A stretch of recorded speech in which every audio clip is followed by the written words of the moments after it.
The views and content expressed on the following program are provided solely for informational and entertainment purposes. They do not constitute legal advice. A podcast is not a substitute for retaining a competent, licensed attorney to advise you on your specific legal situation.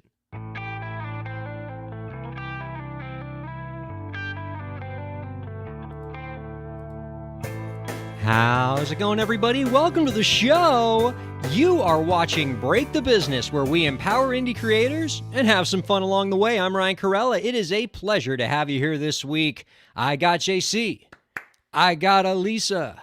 I got the combination JC and Elisa. How you guys doing? Welcoming my co-hosts for this episode, Elisa and JC. How are you? I'm so excited to see you guys.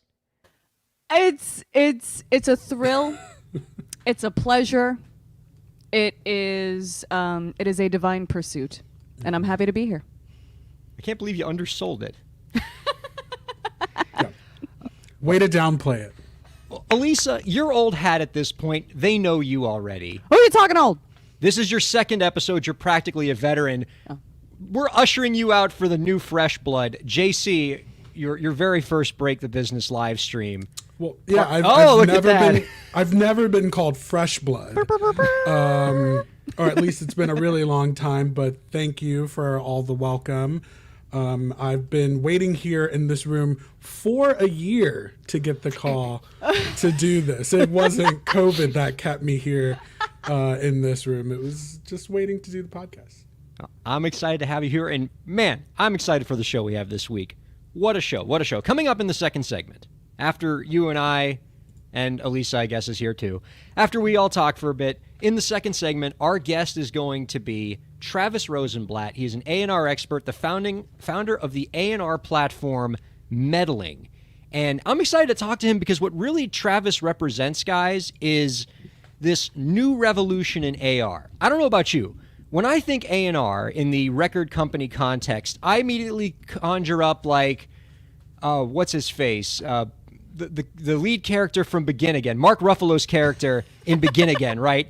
Wandering into some dingy club one day and seeing Keira Knightley playing the song, and he just goes in that moment, I have discovered her, the next big thing, because I'm an A&R guy, and that's what we do. We rely on intuition and hunches to pick the next big artist. And that's always the way it's been, right? But what I think Travis represents, and we're going to find out, we're going to let him speak for himself in the next segment, but he's the revolution in A&R, which is using data to tell the music industry who the next big thing is. Using streaming and social media and stuff that's quantifiable. You know, not just the intuition of Mark Ruffalo going into a dingy bar in that movie Begin Again, but like real honest-to-God numbers. That's what Travis does. We're going to talk all about his platform and the work that he does. It's going to be super, super interesting. But first, guys, I want to begin with a cautionary tale. With something a little spooky, so much that I wish I had like queued up that Bach fugue that plays whenever a vampire walks in a movie. You know, look at the production values. Elisa always comes through with the movie This music. is why I'm here, y'all. For the people listening on the podcast, that was like a creepy candle.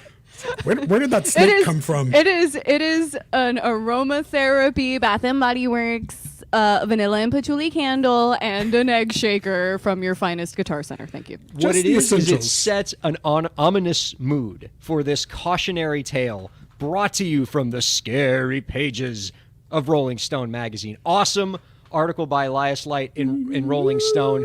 I'm glad I'm talking to you two here because you're both musicians, you're both creators. You make Allegedly. Cool, like you got the talent. And so I want to run this hypothetical by you, okay? Shoot. You are a creator. You're an artist. You like to make music. You like to put it on the cool platforms of the day these days, like TikTok and SoundCloud and things like that, right?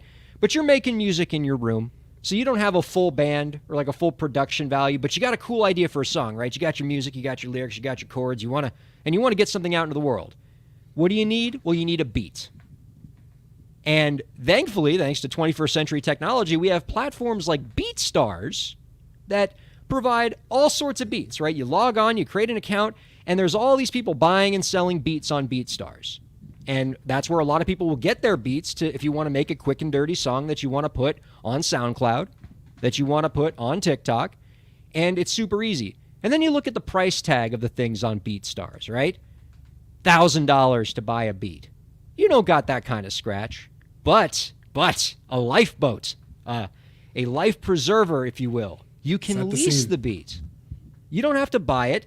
You can get like a 1-year lease on this beat that will allow you up to 500,000 streams or up to 100,000 streams. You can lease the beat for a year.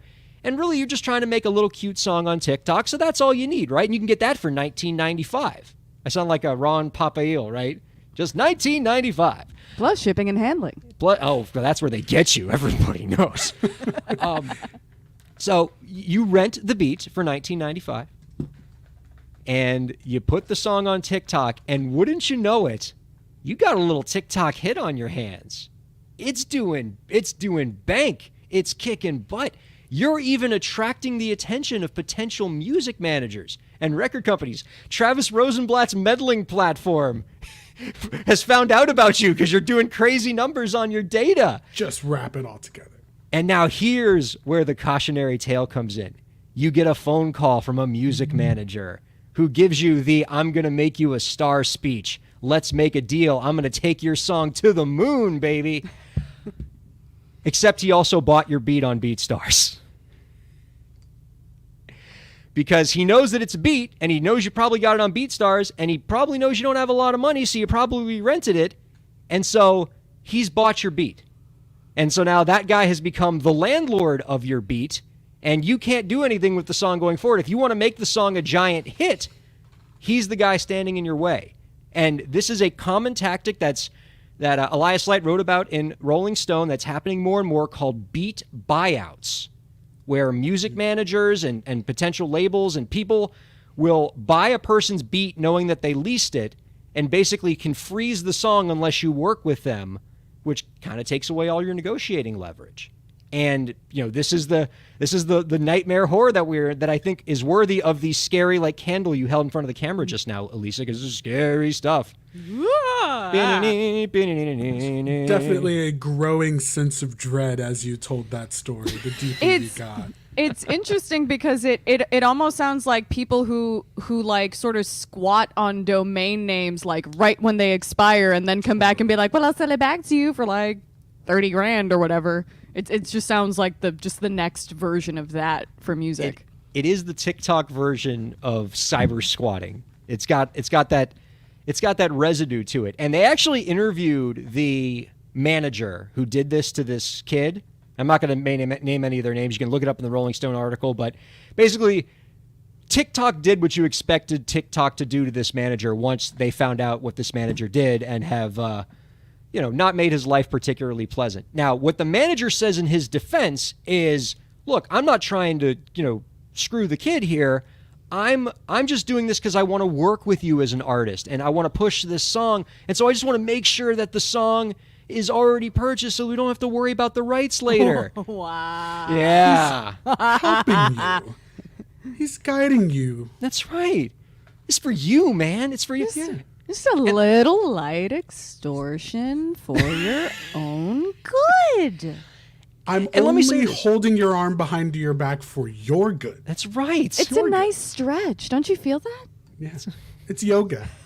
You'll like the feeling of the zip ties. They're great. Look, this isn't going to be just the dunking on manager show, okay? I'm not anti-manager. I have a lot of music managers as clients. I work with music managers, and some of the music managers I know are wonderful people who put the artist first. If a client of mine ever tried to do something like this, I would drop them as a client without even thinking. Because this is like, he knows what he's doing here. He's not, I just want to, make sure that I can work with you. This is extortion. He's trying to get leverage on a indie artist that he knows doesn't have a lot of resources.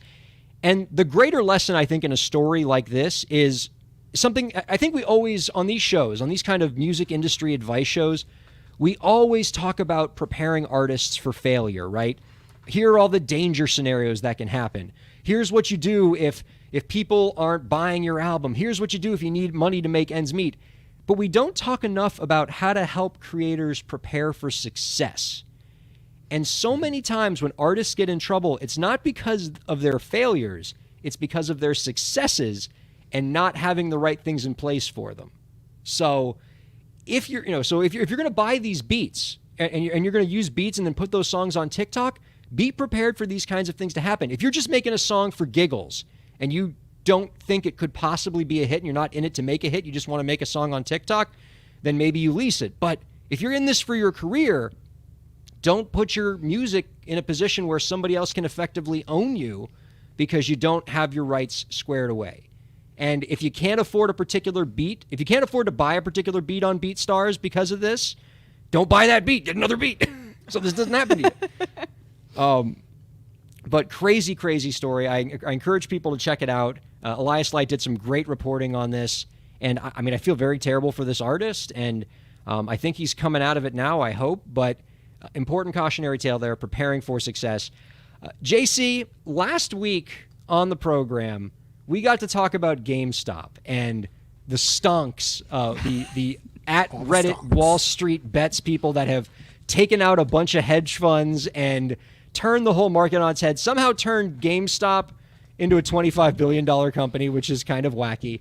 But you were telling me before the show started, JC, that all this has got you thinking about like what other companies you'd like to see this done with.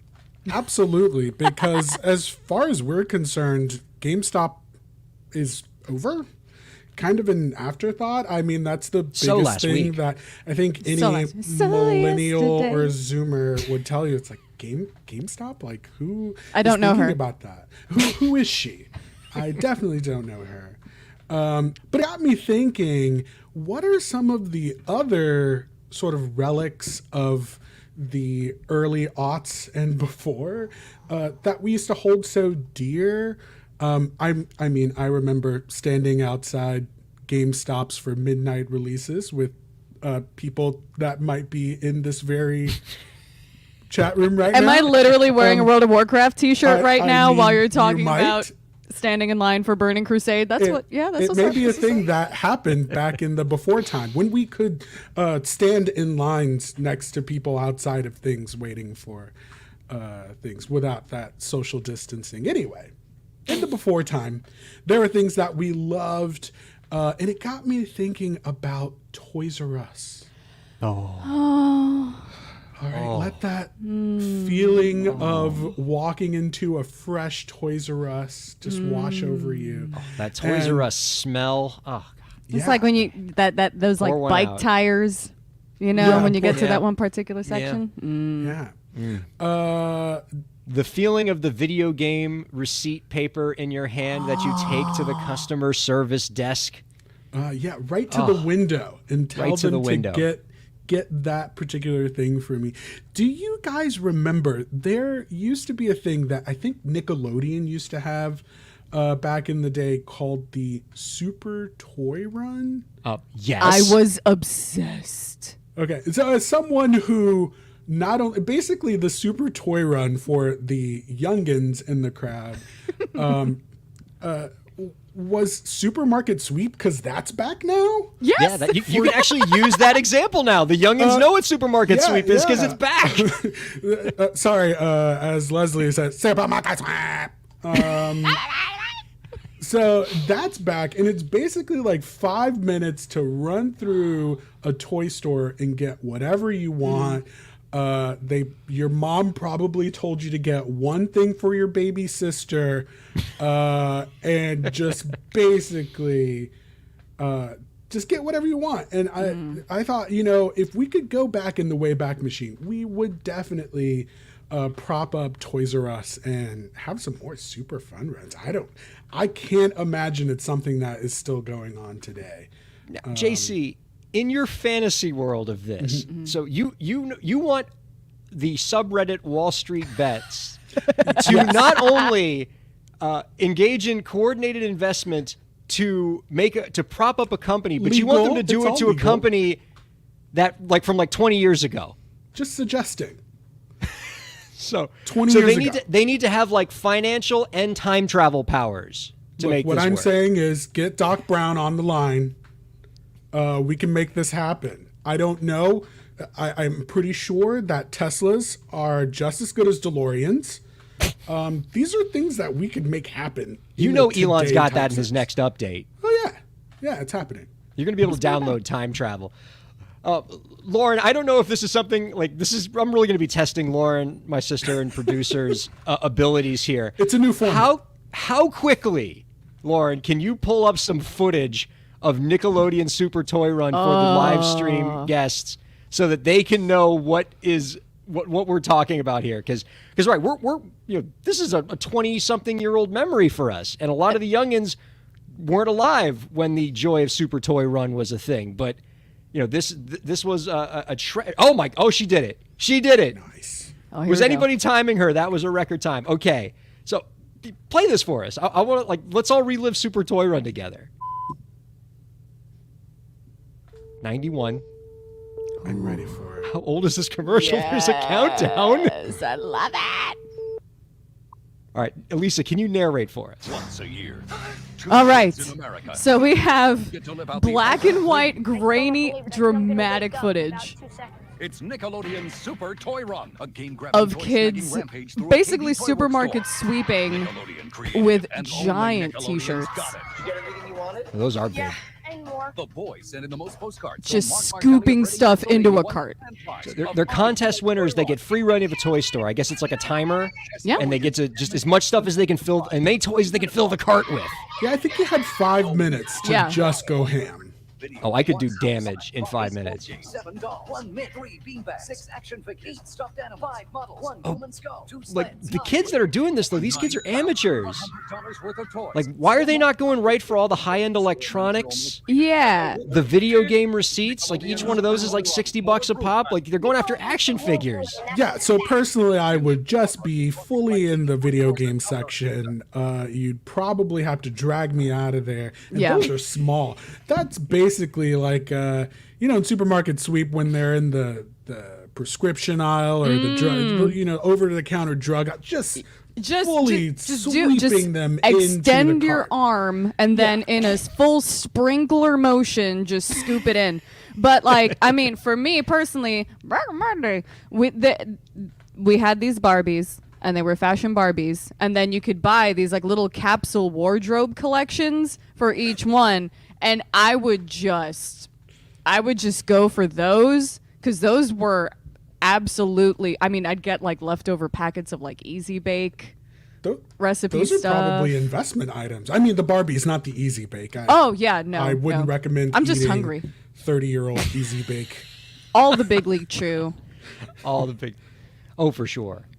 I mean, I go right for the video games, and just because of the nostalgia of it, I would go after all of the video game systems that I wanted the most as a kid, but of course were all of the systems that made it like 3 months.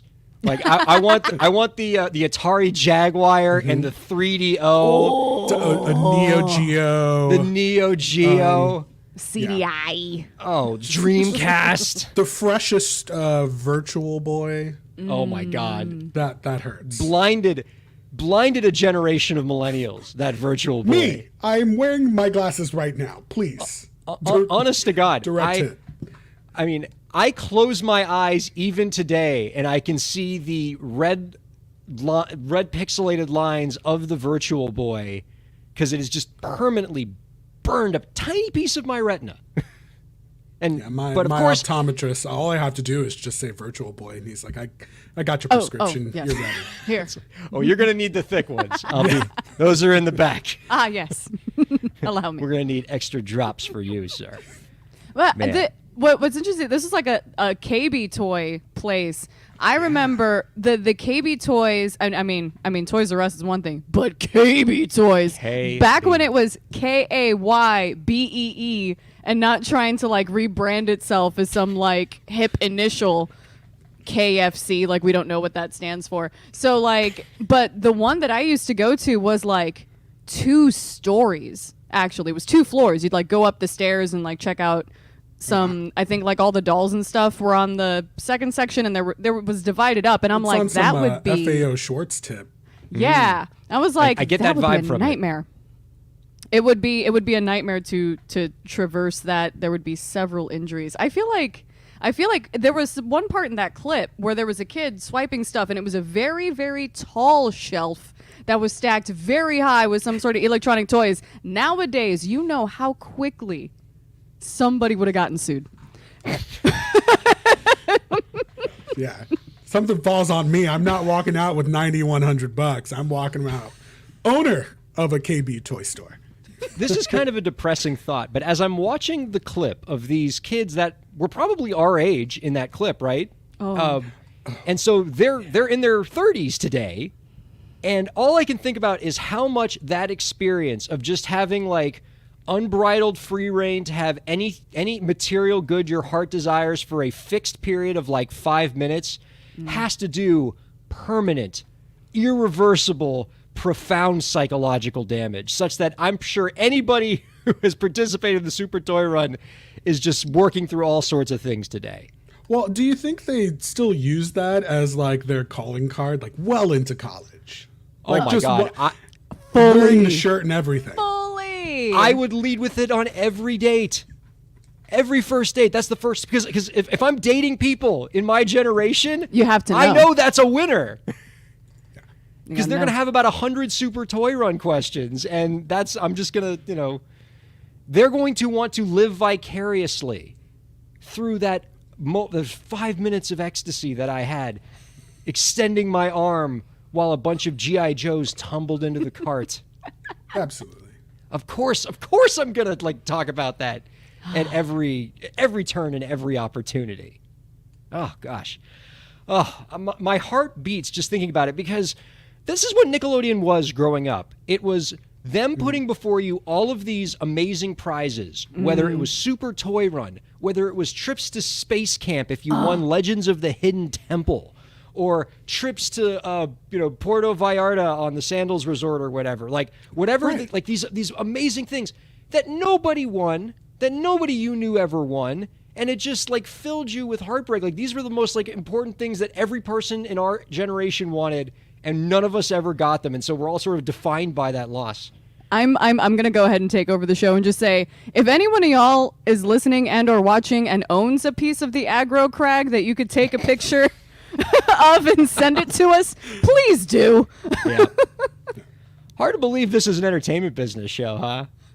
Yeah. Well, JC comes in with one story about Super Toy when we get 20 minutes out of it because we're we all just want to entertained. live that fully off the nostalgia. rails. We're entertained. That's what you brought me in here for. It's to take the show fully off the rails.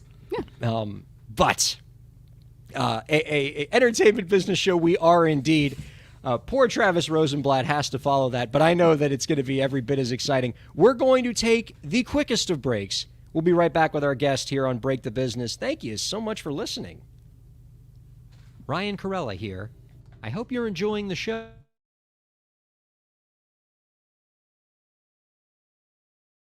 A lot. I've dedicated my career to helping creative professionals, entrepreneurs, and organizations move forward. I do it by hosting this program, and I'm also proud to do it in my legal practice. If you're a creative professional looking for solutions-oriented legal services to help you further your goals, I'd love to help. My firm RKPA does contracts, commercial law, copyright, trademark, and more.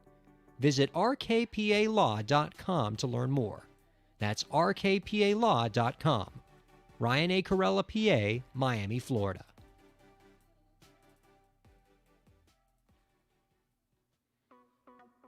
Streaming services for Break the Business provided by LEK Entertainment. LEK Entertainment is a full-service entertainment company offering everything from consultations to full-scale events and productions, including audio and video productions, voiceovers, staged theatrical productions, script and music development, and streaming services. For more information, visit lekentertainment.com. LEK Entertainment wants to help you bring your story to life.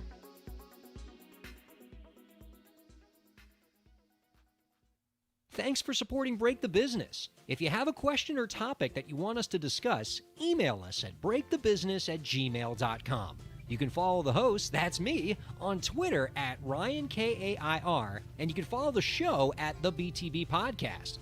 Be sure to subscribe to the show on Twitch, YouTube, and Facebook, and on all major podcast platforms. And now, let's get back to the show. Welcome back, everybody. Let's go ahead and bring in our guest. So excited to talk to him. He is the creator of Meddling, an A&R software platform that provides A&R data compiling and analytics for music industry organizations. You can find out more about his work by visiting meddling.co. Happy to talk to Travis Rosenblatt on Break the Business. Hi, Travis. Hey, thank you guys for having me.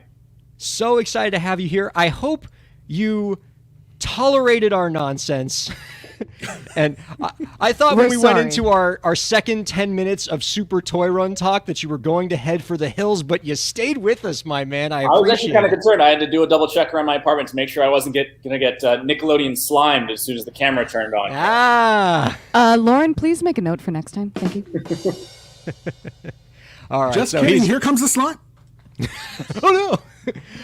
Wait, you know what? Let me ask. Were you a Nickelodeon person growing up? What was your show? Yeah, sure. Legends of the Hidden Temple, very invested every time. I think I could have done it so much better, and I can't believe that I was never given the opportunity. Nobody could ever assemble that damn silver monkey right. Three pieces. That's all it is. That's all it is. Okay. So I want to talk to you about A&R. I also want to talk to you about Legends of the Hidden Temple, but I'm pretty sure your publicist will kill me if I don't talk to you about A&R. You have created what has been described as the Bloomberg terminal for A&R. What does that mean? It means that we need a good way to keep track of artists and tracks and music that is kind of existing in the ecosystem around us, just to know what's going on out there. And there hasn't been a good way to do that all in one place before. It's something that I just wanted myself as an A&R person to be able to use. And it took off kind of as its own business, largely accidentally. Wow. And before, when we were in the first segment, when we actually were still briefly talking about the entertainment business, we were talking about this shift in A&R, right? Where when most people think of A&R, they think of crusty executives going into bars and trying to find the next big thing in a room, and they're relying on their gut feeling, right? Like, I knew in my heart that person's the next big thing. And we're seeing that kind of movement give way to a data revolution in A&R, where we're relying on things that are more quantifiable. Is A&R an art or a science? Are we replacing the A&R tastemaker? No, I think it's still both. I think at the end of the day, ideally, you want to be in the club identifying talent and signing, a record deal on a beer-soaked pool table at Trash Bar on Grand Street. Like, that's still what you want to be doing. You just need to be smart then about how you're spending time, how you're discovering things. How do you know that you're supposed to be at that show? How do you know that you're supposed to be listening to this track? It used to be very easy, well, not very easy, I should say, but it was easier to keep track of everything that was going on in the ecosystem. You could kind of know your managers, know your lawyers, know your agents, and know that you were not missing anything. And now we have, was it 40,000 tracks uploaded every day or whatever the stat is? Like, there's so many more artists in the ecosystem, which is great. We have so much great music out there. But now it's become a challenge. How do you sort through that? How do you prioritize? How do you know that you're just catching everything that's out there? I try to be very clear. I'm not replacing anybody as a tastemaker. I'm not trying to tell anyone what to go and sign. I'm trying to give people, a list of things to listen to in the order that they should probably listen to it in. So Mark Ruffalo from Begin Again does not have to worry about being thrown out on the street. So what does Meddling do to provide that extra benefit to labels and other users of this software? What is it doing for them operationally in practice? So in really, really stupid terms, it's just keeping track of the internet. It's looking at, music consumption. What are people tagging? What are people streaming? What's getting played where? What are people sharing? What are people looking for? what artists are having what reaction where, and you can, drill down, specify territory, genre, similar to, you can get pretty down into what you'd be looking for anyway. And then just very quickly tells you what's going on there. Because the odds are, that band playing that club, or was it Keira Knightley in that movie? I'd have to go back and look. We're giving a lot of pub to that movie, man. Thanks to our sponsor, Begin Again, now on DVD. Whatever it was, what you're looking for, where it is. I'm guessing that the equivalent of that artist nowadays probably has some kind of online presence that you want to be aware of and keep track of, and somebody's got to tip you off that show is happening to begin with. And that's all. That is reliable. And now, my distinguished panelists here surely have questions for you, but before I let them have at you, I when I was looking at your bio, I saw something in there that caught my eye, and I know is of particular import to the three of us. So, you managed Rick Ross for a year. Yeah. You need to know that all of the people that are hosting this show right now grew up in Miami. JC grew up in Miami, lives in Portland. Elisa grew up in Miami, lives in Dallas. I grew up in Miami, and I'm still here in Miami. Rick Ross is basically the mayor. And so for these Explain Miamians, a lot about how the city's run, actually. Yeah, that's fair. That it tracks.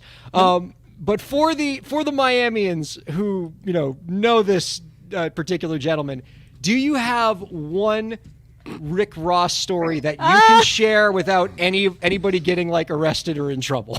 This is a family show. Yeah. Okay. Twitch does have a terms of service. Yeah. Just saying. Let's get you guys kicked off real quick. It'll be the last podcast ever. Unfortunately, I think that limits me to stories that will just embarrass me. We'll take it. So, obviously, rolls with a pretty large crew. Most of them don't look like me. I'm sitting down right now, but I'm 6 foot tall, fairly lanky white guy. And I would get pulled out anytime we went anywhere by security. Excuse me, who are you with? What are you trying to do? They thought I was trying to sneak in, with the crowd. And I would have to get Ross to come back and get me and vouch for me at security every time. And we were doing a press run around, Midtown, stopping at BET, MTV, and everywhere. And I think he was just sick of doing this. So at the third or fourth time that day, it's not like, the whatever entourage carries ID or anything. He gives me a Maybach Music Group do-rag. And he says, "Here, wear this. This'll help." And I was not going to put that on. That seemed like that was probably not going to help.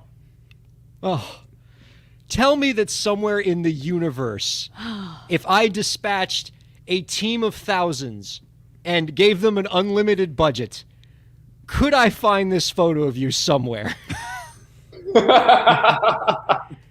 I never put it on my head. I tucked it into a pocket, so it was hanging out of the pocket. Nuts. Ooh, like a kerchief. Nice. Yeah, that's the best I could figure out how to do on short notice. And I get an ascot. Yeah, right. I was you never got around to the "I'm with Rick" T-shirt happening. I don't know that would have sold it either, but thankfully these days are long behind me. I don't have to worry about this too much. Is there a backstory for how that happened?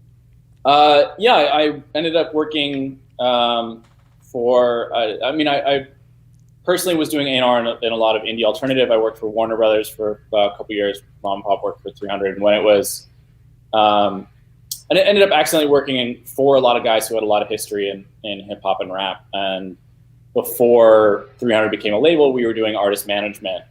And it was literally three of us at a time. We were doing Kanye, Mariah Carey, and Rick, and I think I drew the short straw or the medium-sized straw or the long. I don't know how that actually. I don't know who lost in any of that. Is this in 2020 numbers or? Yeah. But so that's how it ended up happening.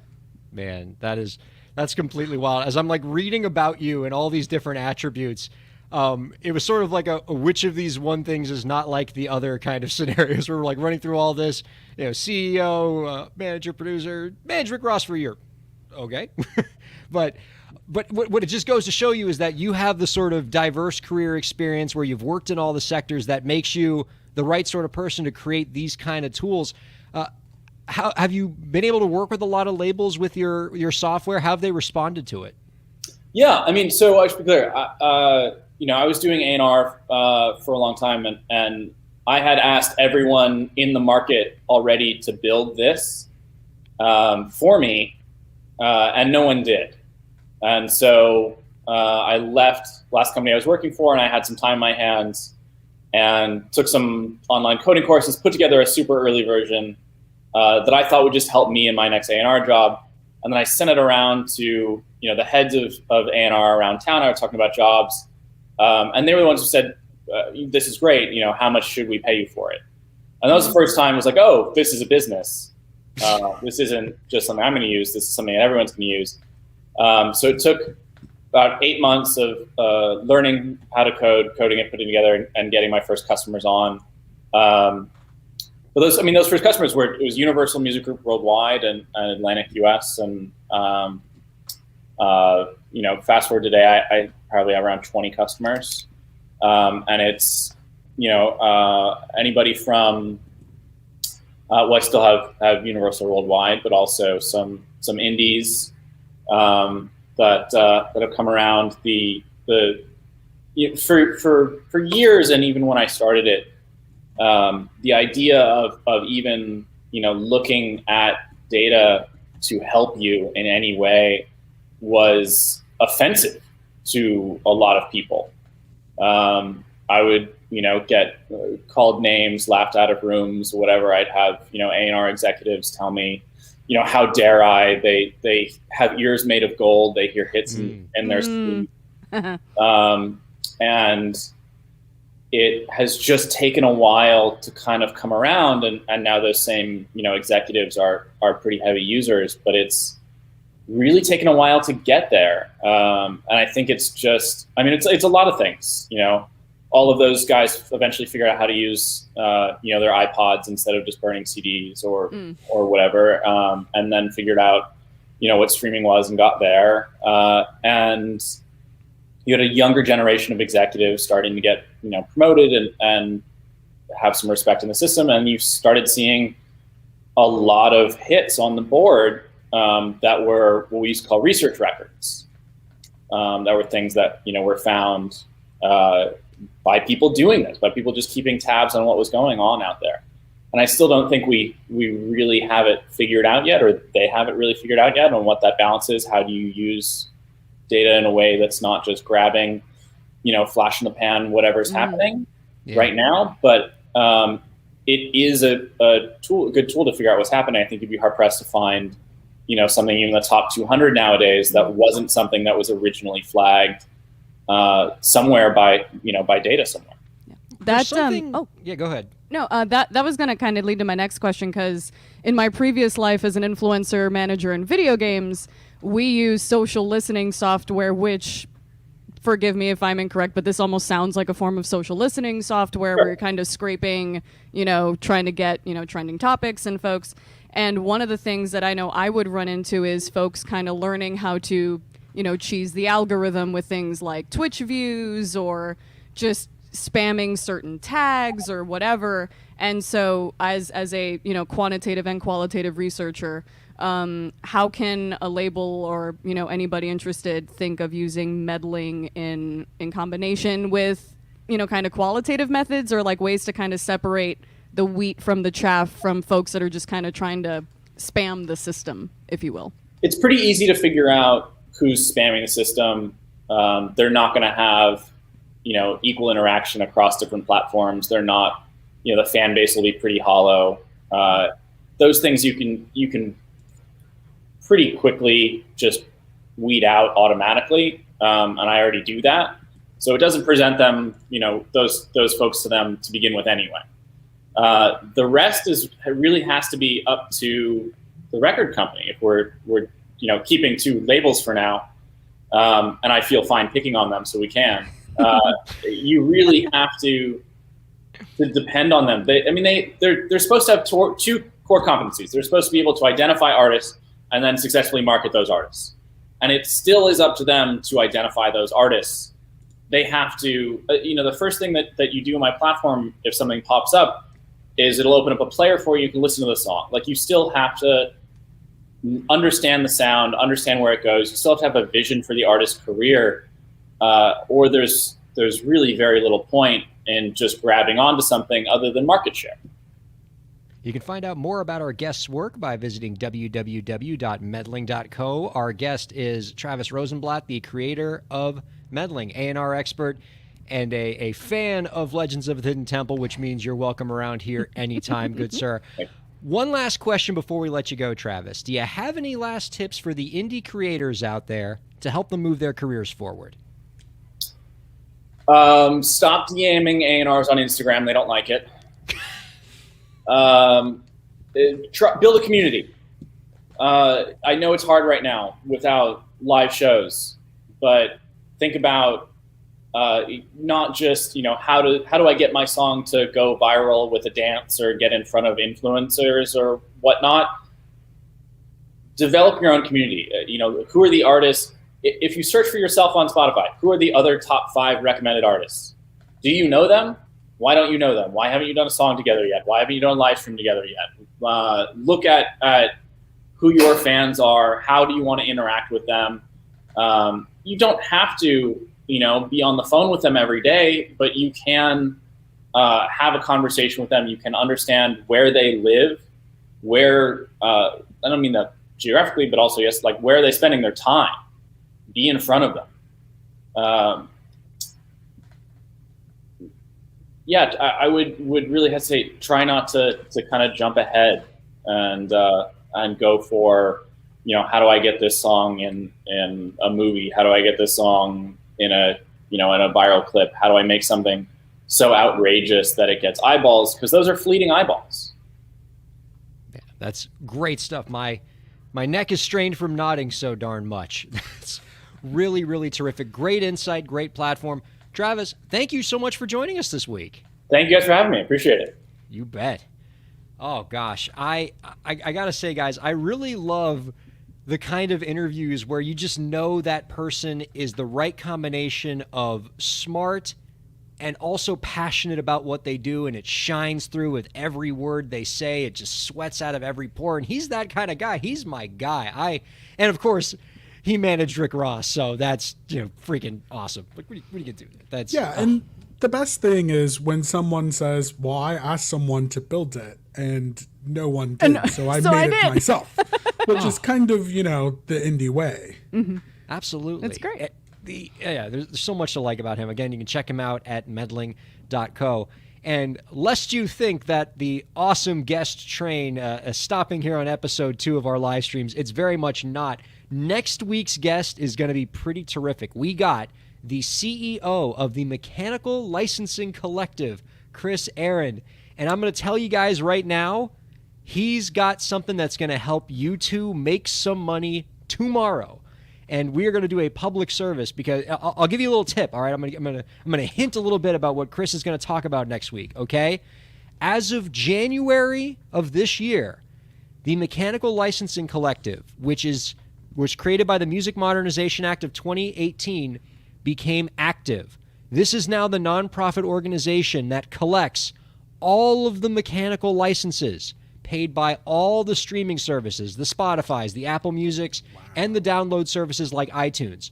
So Spotify, Apple Music, all those people, they're paying the Music Mechanical Licensing Collective. And if you want to make sure you get paid, you got to get signed up with them. And if you have a publishing company, you're probably already signed up. If you have a publishing administrator like a Song Trust, you're already signed up. But a lot of self-administered artists, a lot of artists that listen to this podcast, perhaps the 2 artists I'm talking to right now, are probably not signed up and are missing out on streaming royalties from mechanical licenses. And so that's what we're going to talk to Chris Aaron about next week. He's going to lay out how to get signed up and how to make, like, it's JG Wentworth. It's your money. Like, you want it now, go get it. It's sitting on that freaking platform right now. It's you probably running out already the have door. mechanicals. Go get it. Like, I'm talking to you, indie artists. Like, Go get if you self-administer your own publishing, go to the, but we're going to find out how to do that next week, so I'm pretty excited for that. Speaking of, artists doing cool stuff, Elisa, you were telling us that you are working on your EP right now. You're getting a project out. I'm like, this is great. I kind of like the idea of being able to follow your progress on your own project in real time on this podcast each week. This is good. Keep me honest, because holy mackerel, this has been difficult in the middle of a panorama to even get the motivation, and the spoons. But it's actually been really cool because the last time we recorded an EP was 10 years ago, and that was in a time where we had to play out and, hope that, Travis would walk in the door at the club that we were performing at. But now it's really weird because all of my bandmates are separated and scattered to the four winds. And this is kind of our last EP that we're kind of doing together, I think, before Evan and I just be like, let's see if we can churn out more tunes, just the two of us. And maybe we don't have to do this every 10 years. Maybe it could be a song a month or something. So this is under the banner of Crimson. This is under the banner of Crimson. Crimson is back. Crimson is back. Crimson, beep, is back. And it's 4 songs on this EP.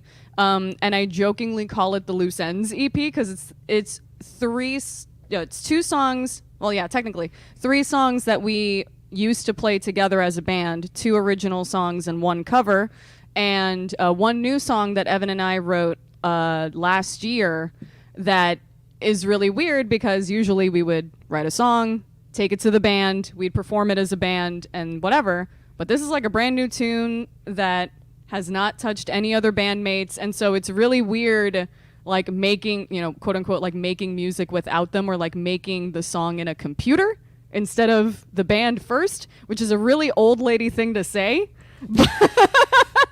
Because Billie Eilish is here being amazing with a laptop, and her brother in a bedroom. So but it's been an interesting experience, making this stuff in a completely different way. So, I mean, you just mentioned some really sort of modern stuff, that your band is not all in the same city as you. And so you are collaborating essentially digitally. Yep. How are you making this happen? Thank you, JC. That's great. Thank you. So what we did was we recorded, you can see some of the clips on a video available right now at youtube.com/ElisaRockDoc. There's actually footage of this happening. We recorded a guide track, so just a cheesy acoustic version of the tune, and then with Evan on a microphone being okay, and then this drum fill goes here, and then you go dagadoo here, and all that stuff. And then we literally sent that off to the drummer so that he could play stuff. And then he has his shout out to Evan Lamb, guitar player in the chat, that says, I swear I'll finish guitars soon. Thank you for watching live along with us. Target date 2028. But Brian has his own studio. I mean, Brian at Brian Lang Music, amazing drummer. He's had to kind of be hey, well, I can't play out as much as I used to. So he had to basically craft his own studio in his bedroom in order to basically fulfill stuff during quarantine. And so he just recorded stuff and sent it to us back. And so we have all his drum tracks and we can kind of plug them into Logic. And then since we have our bass player, Alex, he mostly plays synth bass, and that's just MIDI. So he could literally send us a MIDI file, and then we just put it in here, and then we can make the bass sound however we want. So it's weird because it's the one silver lining that we can find about the Quar is that it forced people to very quickly innovate on remote collaborative music making in a way that is really cool and actually surprisingly I think successful. The fact that Evan is able to track guitars literally in our spare bedroom with the new setup that he has now is kind of bananas. And I could Now- not have envisioned this 10 years ago. Elisa, I know that your initial instinct when I ask this question is going to be to answer this with, hey, one step at a time, damn. But I know you, and I know you've given some at least initial thought to how you might want to promote this EP once it gets out there. Because, just as you noted, the methods that are available to artists today to create music are different than what they were 10 years ago. And the methods that artists use to promote music are different than what they were 10 years ago. And I know you've delved into some of those things. What initial thoughts have you given to that process? Gosh. Well, I'm trying to be TikTok famous or whatever. But one of the things I'm doing is in just realizing the process of being a content creator. Instead of doing this thing, it's almost like I used to be a kind of old game industry, 2-year marketing campaign, whatever. Now it's sort of like a Beyonce moment, like announce and drop. But at the same time, it's also like an early access moment, because instead of me being like, no, don't hear this yet, it's not perfect. No, I'm only going to release my baby when all 4 songs are absolutely perfect. Now I'm like, maybe I'll just let them listen to a raw drum take or something, or maybe I'll let them listen to, I'll live stream, sorry for signing you up for this, Evan, but I'll live stream, him doing a guitar track on Twitch at some point. So it's almost like it's not so much upon release I've thought of as much as building hype for it as the creation is actually happening to get folks invested in it ahead of time. It's not about shining it up till it's perfect release moment that we probably would have had even before the Panda Express. You really want to put people right in the middle of the process, because we've had all this time to sort of get creative on our own. And I think people like seeing other people have a creative moment and then see the final product at the end. And to Travis's point, it's about building a community, right? So it's I have folks on Patreon, and they will get early access to songs before they go live.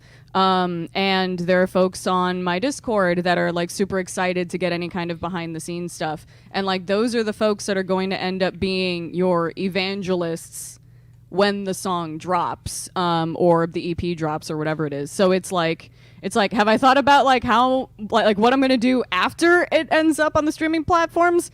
Nah, not really. I'll probably end up making a version of a video. I don't think I'm gonna do major production value music video, but who knows? But maybe some sort of lyric video on YouTube to make sure that is up there. Make sure my lyrics are up on Genius. All of those nice little admin things, but I haven't thought that far ahead. I how about this? I would love to just finish the damn thing, because this thing is 10 years in the making. Well, there's that. So there's that. You bring up an interesting point about you not caring as much about showing people perfection, and I really do think that's a huge difference between the indie entertainment industry as a whole today versus 10 years ago. Because when indie artists were making music 10 years ago or even 20 years ago, what did they always tell us, right? What did you need? You needed a press kit with a polished set of photos that had to be professionally done and airbrushed, and you got to look like a freaking model, and it's all got to be photoshopped and Could we well just lit. all bring in old headshots to just exercise that particular demon? You will sooner see Travis Rosenblatt in that do-rag before you see any of my damn headshots or press kit photos from 10 or 20 years ago. But that's what it was, right? Everything, your photos had to be polished, your music had to be polished. And today's listeners, today's viewers, whether it's podcasts or live streams or anything, they want the raw stuff. They want to feel like they're part of your process. They want to see the dirty because it makes them feel like they're true fans. They don't want, there's such a distaste for finished product. People like the lo-fi stuff. It's really interesting. But it's a great shift for indie artists because all that polish is expensive and it's time consuming, which doesn't help, indie creators. But if it's all about just churning out stuff and it doesn't matter if it's perfect because they just want to see your process, that's favorable to someone in your situation, Elisa. Yeah, I mean, here's hoping. There is, as we come up on the end of the show, a nice little, teaser nugget a wider discussion we can have later about balancing access to your community with the development of parasocial relationships and feeling like they have some ownership over the content that you have, and that's a fun dynamic to like play off of, and that's a whole other show. But it is important though, and it's also important for me personally because I am that kind of like, I say, people tell me perfect is the enemy of good. And it's like, yeah, good, bad, perfect, good. That's what that means, right? That means I got to go extra perfect. And it's like, no. Like, just do the damn thing and make it be done already. And that kind of like early access moment is making me more comfortable to being like, just produce, just make stuff and make it quickly. And it people keeps you just honest. Yeah. I think that inviting people into the process gives you deadlines. Like you just said, it's got to be done. And so your community can help move you forward with that process. Whereas you have someone, we are kindred spirits in being perfectionists. So we're just probably going to sit on it, if we don't have that. And go ahead. Well, so, Elisa, for the members of the Break the Business community who want to be a part of your process, who just are already thoroughly entertained by you and want to be thoroughly entertained by you some more, where can they find out more about you? Well, if you have questionable taste, also, you can join me at Elisa Rock Doc on basically all social platforms. That is also a very important thing as a creator. Just makes it very, very easy if everything you do is brand consistent. At ELISAROCKDOC. You can find me on TikTok, hopefully a lot more nowadays, because that's just fun for any lapsed musical theater nerd / musician to be a part of. But also you can support the stuff at patreon.com/ElisaRockDoc. And if you want some more footage, including some really old grainy band footage of us performing in cosplay, you can check that out at the Crimson EP Winter Update over at youtube.com/ElisaRockDoc. JC, where can they find you out in the world? I am Jay Sizzle on Twitter, probably making sporadic comments about nothing important. So you can find me there.